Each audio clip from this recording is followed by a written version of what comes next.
Now we come to an even more serious problem, that is that low cholesterol predisposed to cancer.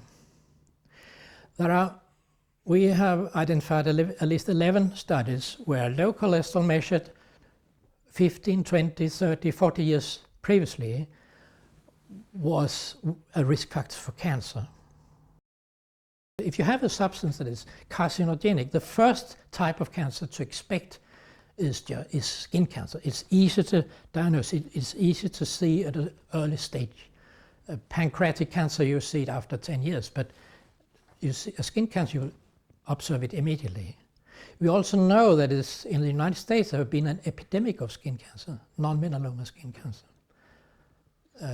So is it true to say that the statin trials have simply not been long enough to assess whether? No. I mean, if you smoke 20 cigarettes or more a day, you will not get lung cancer after 10 years, perhaps after 20. So these trials are too short. But in spite of that, we have seen cancer appearing in these trials. We have seen in one of the trials, the PROSPER trial, they included only old people. And we know that old people have very many cancer cells. We call them dormant. They don't harm those who bear them. But of course, if you stimulate these dormant cancer cells, they will start growing. And this is also what they found in this study, including only old people.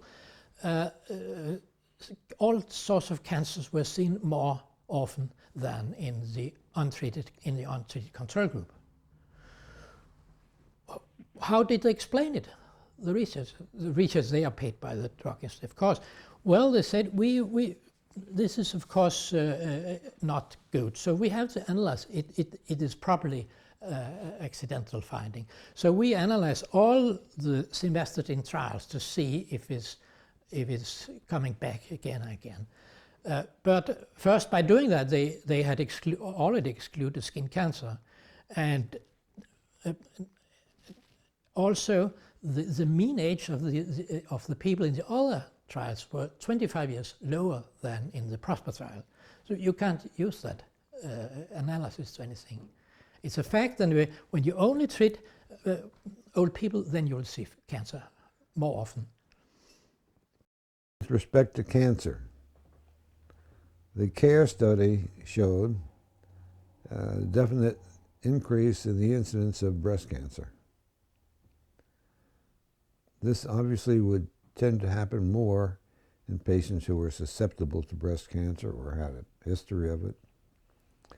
Since that time, all cancer patients have been excluded from statin trials. Why?